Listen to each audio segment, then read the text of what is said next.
Hello everyone, it's Mark. Welcome back to my channel.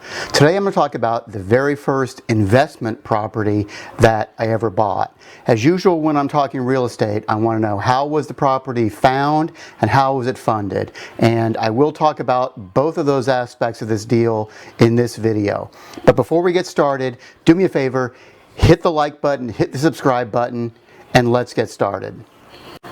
I was still living in my condo in Garden Grove. I was getting nice tax advantages. I'd gotten a small raise, but I still wasn't making a whole lot of money, mid-30s or so.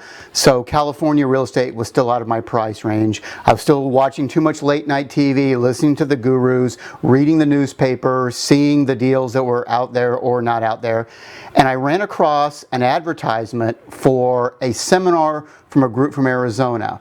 Now this seminar is not like the seminars that you see today, which are really just free seminars that are sales pitches for the $1,000 seminar, which is really just a sales pitch for the $10,000 seminar, which is really just a sales pitch for the $20,000 seminar.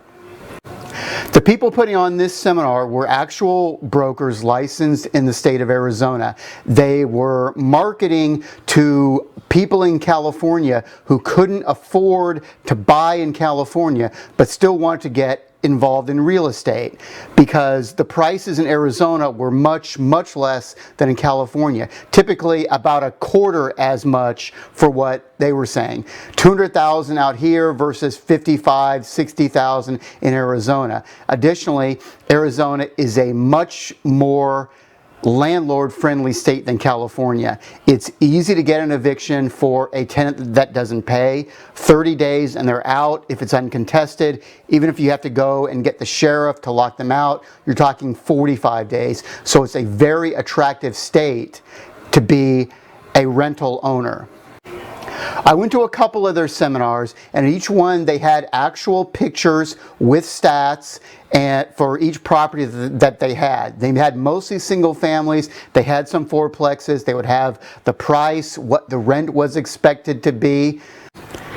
At one of the seminars, someone asked a really great question of the presenters, which is, how do you get paid? And they had a great answer, which I thought was completely valid.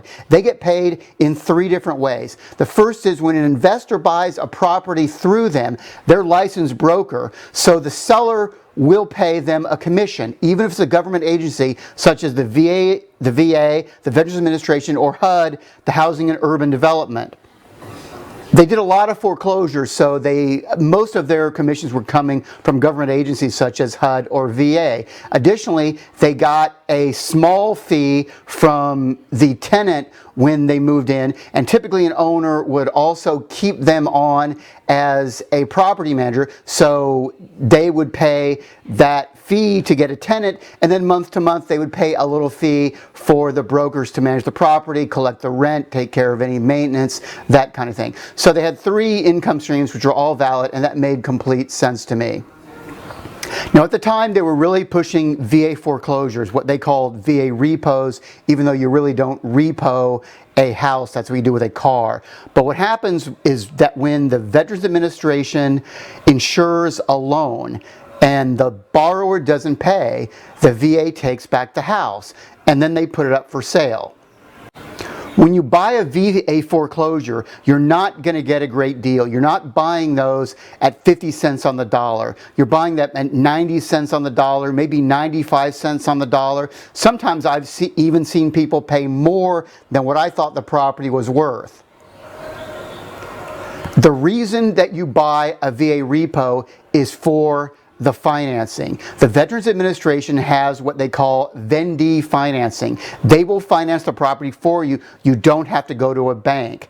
And their terms are very attractive. You get owner-occupied financing even if you're not going to live in the property. There's no penalty for an investor versus someone who's going to live in the property. You get the same interest rate.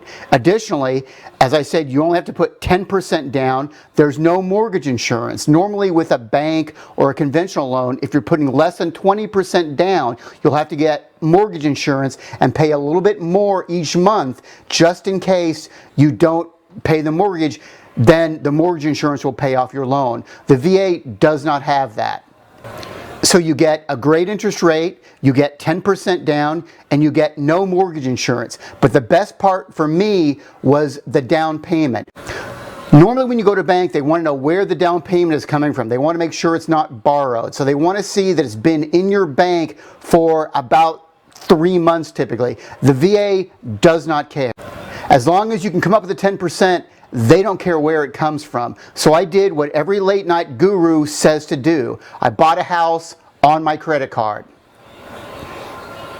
At that time, I had a credit card that would allow me to take a cash advance against my card, and there was no upfront fee, so no service fee just to execute the cash advance. I had checks to do that, and there was no fee. I did have to pay interest, but there was no fee. So I went down to my bank, and I put the $6,000 into the account, and I owned the property.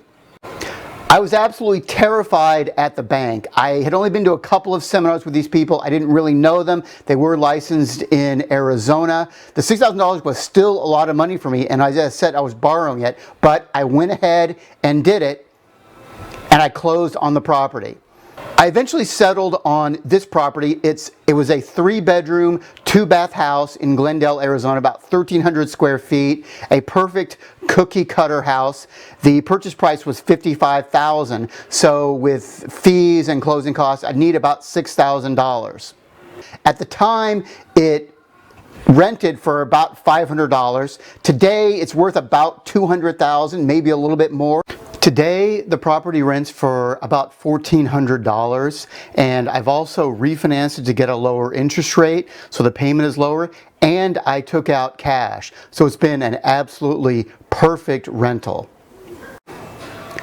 One thing that these brokers did do I thought was a little bit novel. It's not that no one has done these tactics before, but I don't know that I've ever heard them combined, was they had a lease option program along with an equity share. And that really turned out to be a win-win-win for everyone. As I said, the brokers got a little bit of a fee when the tenant moved in, but the tenant also didn't have to pay a big fee to move in and get the lease option. They had to pay the first month's rent and a little bit of a fee, but in exchange for that, they got the option, the right to buy the property after 3 years.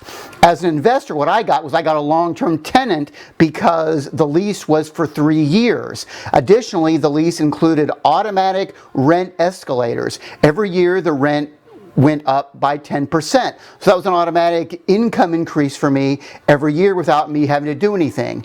Finally, there was the equity share part of the agreement. At the end of 3 years, there would be an appraisal.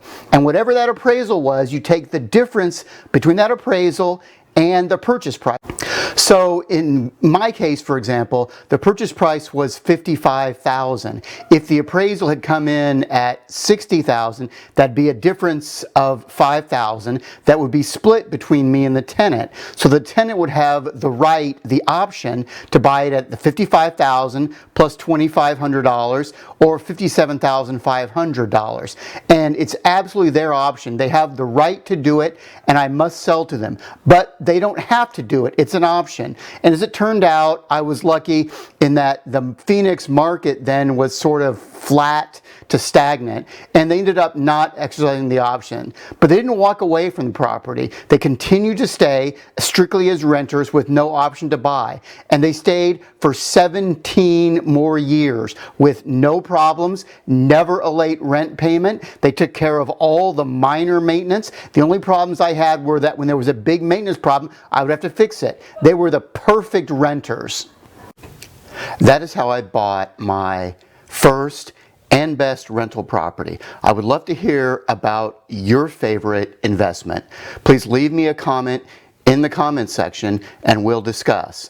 Next time, I'm going to talk about where you should put your money right now. So you don't want to miss that video. So please hit the subscribe button and I'll see you then.